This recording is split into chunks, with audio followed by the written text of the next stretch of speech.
Para terminar la presentación de semiología de la insuficiencia cardíaca, vamos a hacer un pequeño recordatorio sobre las herramientas que tenemos en semiología. Ya dijimos que la anamnesis es uno de los principales instrumentos para llegar al diagnóstico de la enfermedad. Y repetimos varias veces de que la sensación consciente y desagradable de falta de aire esta disnea puede ser una disnea de esfuerzo. Como sabemos, la hemos descrito una disnea paroxística, principalmente la disnea paroxística nocturna.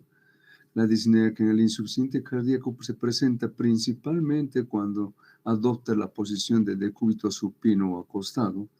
Y la disnea episódica que vamos a describirla, la de Cheyne-Stokes. Las disneas también las hemos clasificado rápidamente de un grado 1 a un grado 4. Grado 1 cuando aparece cuando hay grandes esfuerzos. En realidad, quien realiza grandes esfuerzos sí presenta sensación de falta de aire cuando se sobrepasan los esfuerzos. Grado 2 surge cuando ya uno realiza esfuerzos moderados, habituales. El grado 3 ya se presenta cuando ya el mínimo esfuerzo produce sensación de falta de aire.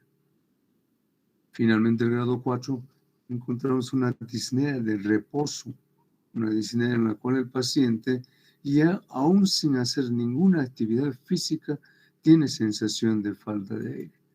Y hablamos de la disnea paroxística, la disnea que aparece súbitamente al adoptar una posición de decúbito supino cuando el paciente está recostado, está durmiendo, ¿no? Es una manifestación de una insuficiencia cardíaca izquierda por el retorno de los líquidos al corazón derecho, el corazón derecho hacia los pulmones, inundándolos y encharcando este. Es la disnea de decúbito, cuando el paciente ya tiene una insuficiencia cardíaca importante, no puede adoptar una posición de decúbito supino. Básicamente tiene que mantenerse casi sentado. Hablamos de esta disnea periódica, la de Cheyne-Stokes, que puede presentarse en varias patologías, pero en la insuficiencia cardíaca se caracteriza por fases de apnea e hipernea. Como en esta imagen vemos, la frecuencia respiratoria se va incrementando en frecuencia, aumenta rápidamente, y en intensidad hasta llegar a un punto máximo, y luego va decrementando en la misma secuencia. Disminuye la frecuencia y está aumentada, pero la profundidad va disminuyendo hasta llegar a un periodo de apnea. Y luego otra vez comienza esta sensación progresiva de falta de aire con aumento de la frecuencia ventilatoria, la intensidad y así sucesivamente.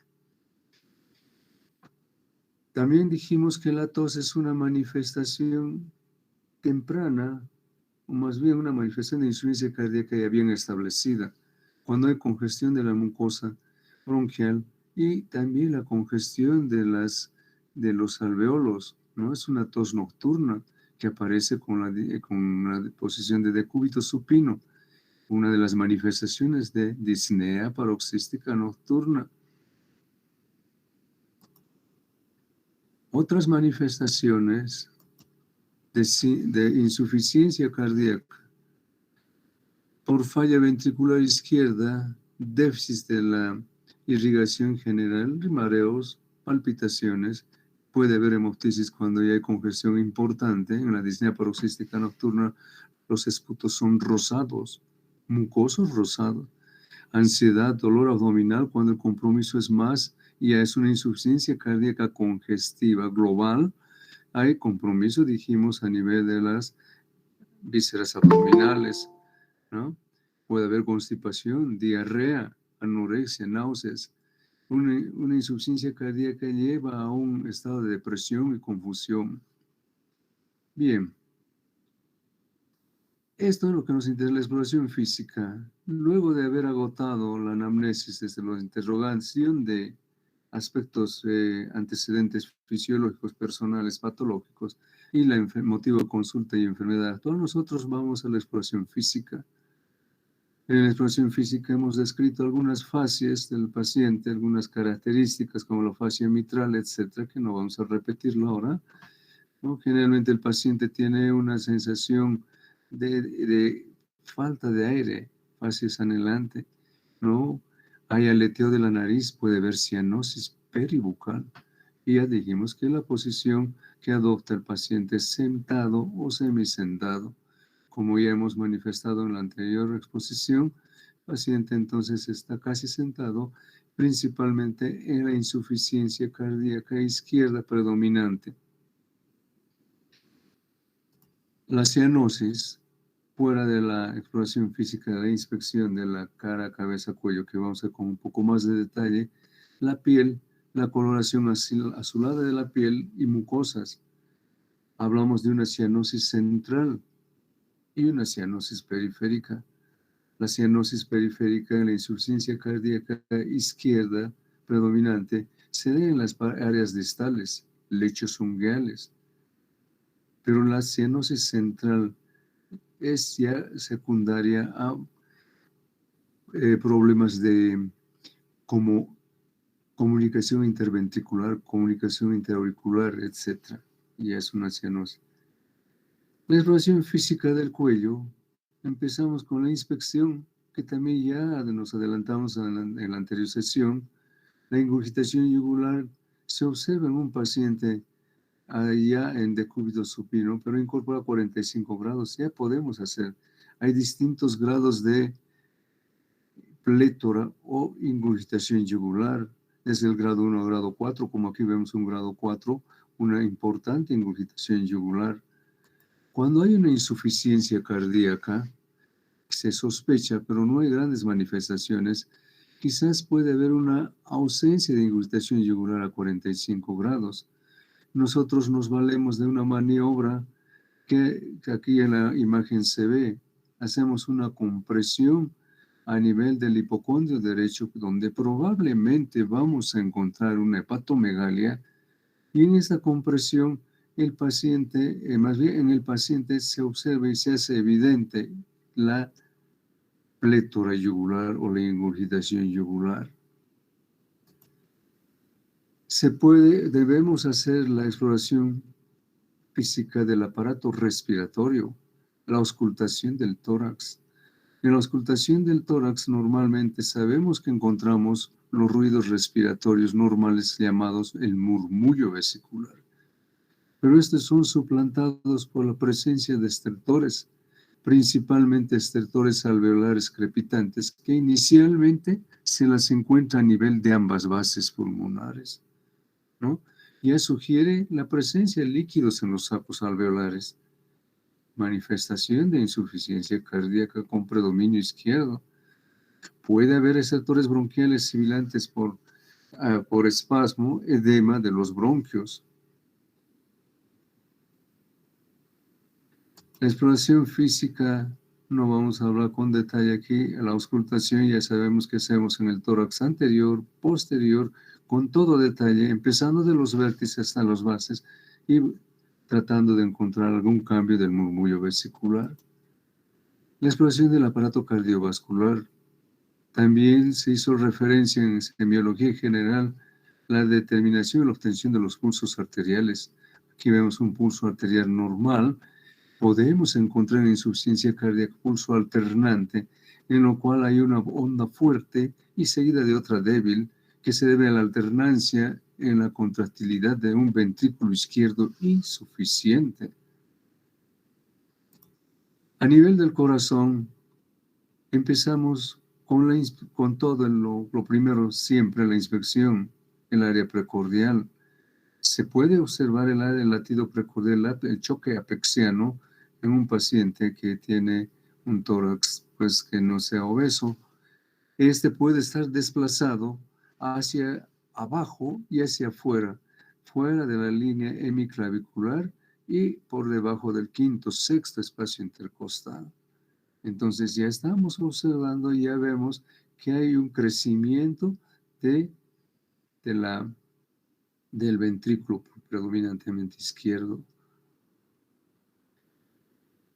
Fuera de hacer la inspección, nosotros cuando no se observa, cuando no se hace visible el latido apexiano, que no siempre es posible, nos valemos de la maniobra de palpación y nos vamos hacia el área donde debe estar y en búsqueda del choque del ápex. Y confirmamos a qué nivel está esto. Además, a nivel, podemos con la palpación determinar la presencia de soplos, que en este caso la palpación ya nosotros encontramos frémito o thrill, ¿eh? Es como una vibración del tórax cuando el soplo es de magnitud importante, grado 3, grado 4, puede ser palpable e incluso los semiólogos antiguos dicen que un grado 5 podría escucharse a distancia sin estetoscopio. Es otra herramienta: inspección, palpación, auscultación. La auscultación, también ya mencionamos los focos de auscultación, desde el foco mitral, foco aórtico, pulmonar, tricuspideo. Hacemos en una secuencia ordenada para tratar y en búsqueda de algún fenómeno que altere los ruidos cardíacos, presencia de sus ruidos agregados como los soplos o frotes pericárdicos. Entonces ahí es otro instrumento que nos está colaborando, ayudando en el diagnóstico de insuficiencia cardíaca.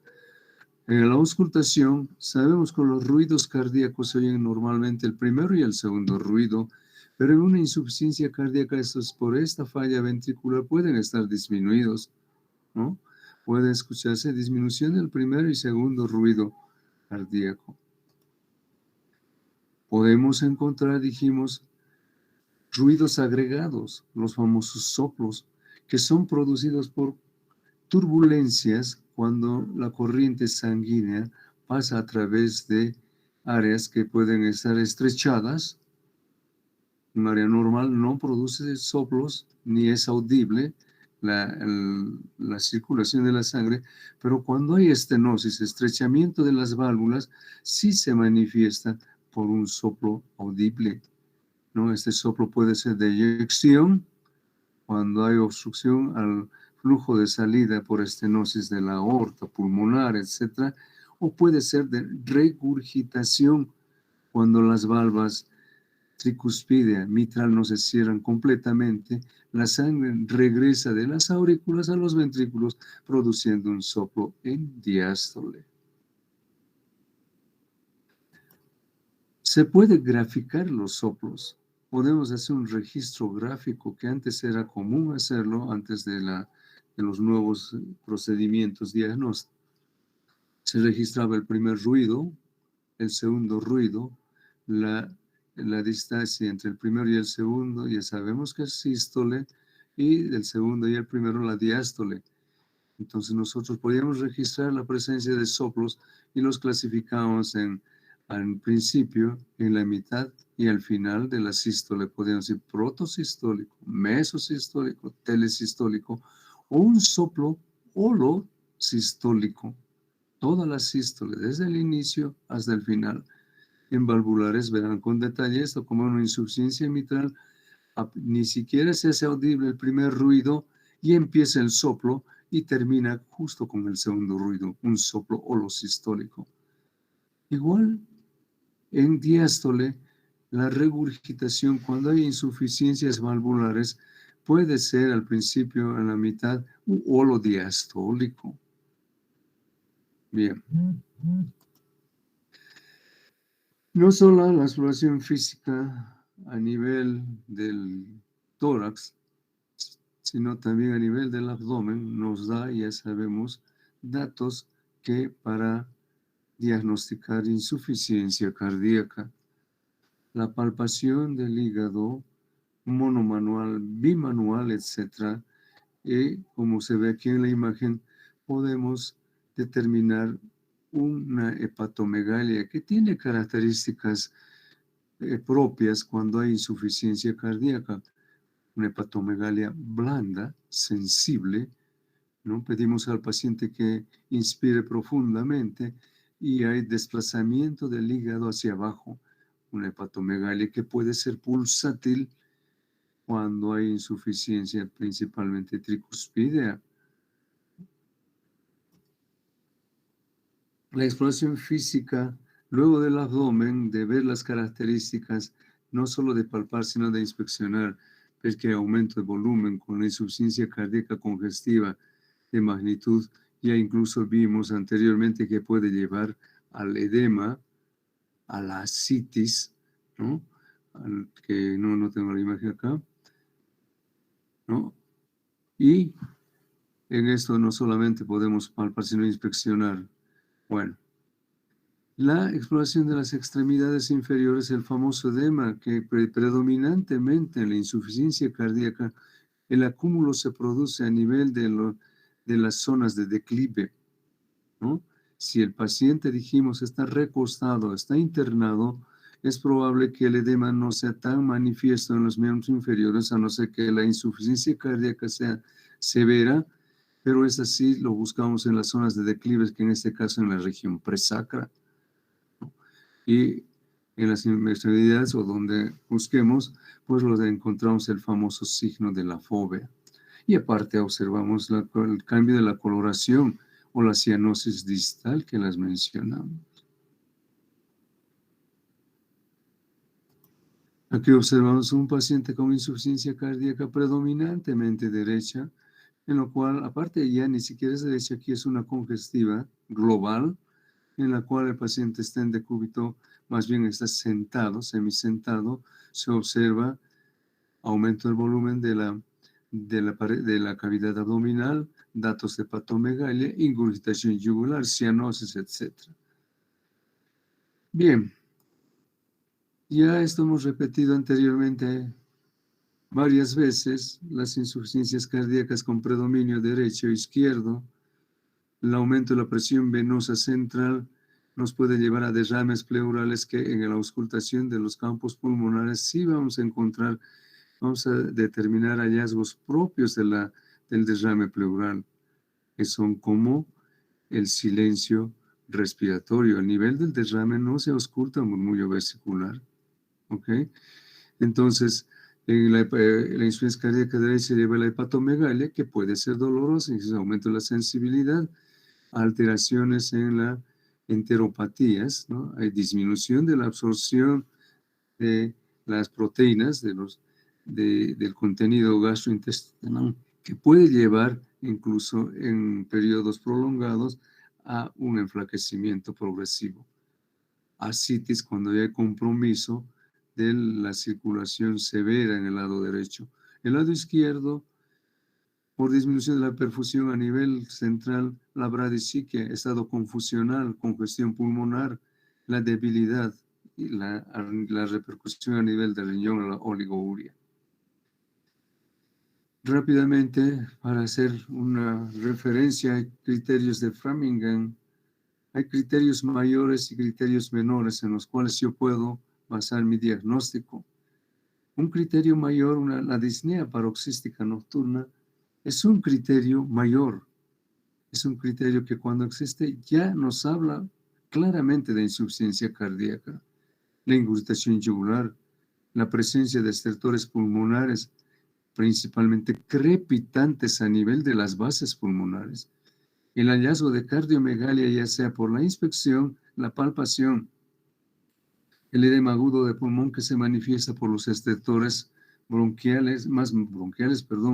estertores a nivel de los alveolos, estertores alveolares. La presencia de un tercer ruido es un criterio mayor y el reflujo hepatoyugular que lo obtenemos al realizar compresión del área del hipocondrio derecho, en la cual se hace más manifiesto la regurgitación yugular. Los menores, un edema en miembros inferiores puede ser ya una manifestación de insuficiencia cardíaca, pero también se presentan, en otras patologías como la obstrucción venosa, insuficiencia venosa, ¿no? Las famosas varices. La tos nocturna, que puede ser manifestación, pero también de otras patologías. La disnea de esfuerzo, cardíaca. Y recuerden que la disnea ya en su grado 3, grado 4, ya es un criterio mayor de insuficiencia cardíaca. Hepatomegalia, que si esta tiene otras características, puede ser manifestación de otras patologías hepáticas. Con las características que decimos, con aumento de la sensibilidad blanda, etc., es la insuficiencia cardíaca. Una frecuencia cardíaca mayor de 120 latidos por minuto también se convierte en un criterio menor, y el derrame pleural. Hacemos un diagnóstico de insuficiencia cardíaca cuando hay dos criterios mayores, y es claramente se puede hablar con seguridad de insuficiencia cardíaca, o un criterio mayor y dos menores, o la presencia de tres criterios menores. Rápidamente mencionamos a los exámenes complementarios, ¿no? ¿Cuánto nos ayudan? Para nuestro tema semiología, lo más importante son los exámenes de nuestras herramientas, repito, la inspección y la exploración física. Pero la anamnesis y la exploración física. En los exámenes complementarios, el hemograma puede ayudarnos cuando hay una anemia importante y hay una insuficiencia cardíaca hiperdinámica. Podría estar haciendo sugerir que hay una anemia. Los niveles de creatinina, cuando ya hay alteración de la función renal, se van elevando por hipoperfusión de los riñones. El hallazgo de niveles elevados de glicemia nos puede llevar a pensar en que hay factores predisponentes que llevan a una cardiopatía, principalmente aterosclerosa. Las enzimas hepáticas, transaminasas hepáticas, se elevan cuando hay congestión hepática, ¿no? La albúmina puede estar disminuida cuando haya un componente de insuficiencia hepática de larga evolución. Podemos encontrar hormonas tiroideas elevadas como en el hipertiroidismo, que nos da una insuficiencia cardíaca hiperdinámica. Y también los niveles de colesterol elevados, pues nos hablan de probablemente cardiopatía aterosclerosa. Entre ellos, uno de los instrumentos más iniciales del paciente complementarios es el famoso electrocardiograma, que lo han visto con detalle, ¿no? La despolarización auricular, ventricular, la repolarización con un famoso complejo QRS. Y en esto, fuera de encontrar nosotros alteraciones en el ritmo, las alteraciones en el electrocardiograma nos pueden mostrar crecimientos de la aurícula, crecimientos auriculares, tanto izquierda como derecha, crecimientos del ventrículo y trastornos en la repolarización, crecimientos del ventrículo izquierdo, derecho. No viene al caso hacer la especificación, esto en el electrocardiograma se ha visto en generalidades, ¿no? Pero ya con eso yo ya tengo idea de que hay una hipertrofia o hay una dilatación de las cavidades con el simple electrocardiograma, y no solo eso, sino puedo encontrar alteraciones en el ritmo cardíaco, arritmias, ya sean supraventriculares o ventriculares, o trastornos de la repolarización de la onda T, que me dan lugar a pensar en que puede haber procesos de isquemia que están incidiendo en la función del ventrículo izquierdo, disminuyendo su función por un proceso isquémico. El electrocardiograma normal con QRSP, pero podemos encontrar electrocardiogramas anormales como alteraciones en la frecuencia, en el ritmo, como la fibrilación auricular, taquicardias paroxísticas supraventriculares, ventriculares, etc. Fuera de esto, nosotros utilizamos la radiografía de tórax, en la cual a grosso modo en esta imagen podemos ver un crecimiento de la silueta cardíaca, ¿no? La silueta cardíaca, hay para eso un índice cardiotorácico, que no vamos a entrar en detalle ahora, pero aquí se ve claramente la insuficiencia, más bien la dilatación cardíaca, predomina el ventrículo izquierdo, aurícula derecha, una dilatación global. A nivel de los pulmones también se puede observar cambios cuando hay una falla ventricular, principalmente izquierda, nosotros llamamos redistribución del flujo. El flujo en las placas normalmente se hace más evidente y manifiesto a nivel de las bases, en la parte inferior de los campos pulmonares. Pero en este caso se observan los flujos, o sea, las imágenes vasculares a nivel hasta el ápice. Ya nos hace pensar que hay proceso de insuficiencia cardíaca. El famoso ecocardiograma. La ecocardiografía hoy por hoy es un instrumento valioso donde, como en esta imagen vemos en vivo, podemos observar a su integridad el corazón, las paredes, el septum interventricular, el ventrículo izquierdo, su pared lateral, el ápex, aurícula izquierda, aurícula derecha, el ventrículo derecho. En función podemos observar las válvulas, la apertura, las características de esta, ¿no? La apertura, el cierre. No solo eso, sino incluso hay Doppler pulsado, Doppler continuo. En este caso vemos una imagen de Doppler color, donde aquí se ve una regurgitación de la aorta.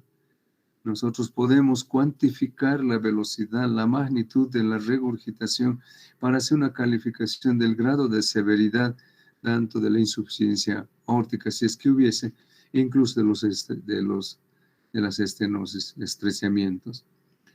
Hay muchos otros procedimientos más, como por ejemplo la fonomecanocardiografía, que no viene al caso, ¿no? Los estudios de tomografía serial computada, la resonancia magnética, cada vez más sofisticados, que no es nuestro tema, verán en cardiología con detalle. Y finalmente, pues básicamente no solo mencionarlo a la rápida como tratamiento, si es que hay sobrecarga de líquidos que es consecuencia de una insuficiencia cardíaca, usaremos nosotros los beta bloqueadores, más bien los diuréticos. Usamos los distintos diuréticos de ASA, antagonistas de la aldosterona, etc. Si hay un aumento extremo de la frecuencia cardíaca, los beta bloqueadores, ¿no? Hay vasoconstricción importante, bloqueadores de los receptores de angiotensina, etc. Y también antes era el instrumento más importante terapéutico, la digoxina, que cada vez se usa menos, que aumenta la contractilidad del ventrículo izquierdo, mejora la contractilidad y además disminuye la frecuencia cardíaca. Me imagino que todo esto, pues el próximo año ya en medicina interna, cuando pasen el tema de cardiología, van a ver con todo detalle. A grandes rasgos, esto es lo que puedo expresarles de insuficiencia cardíaca, un tema amplísimo, en la cual ustedes van a ver otra vez, van a presentarlos el día viernes. Los compañeros harán la sesión del seminario correspondiente, donde habrá participación de ustedes. Agradezco su presencia. El viernes estaremos en forma conjunta. Entonces, hasta el viernes les agradezco mucho su presencia. Que tengan muy buenos días.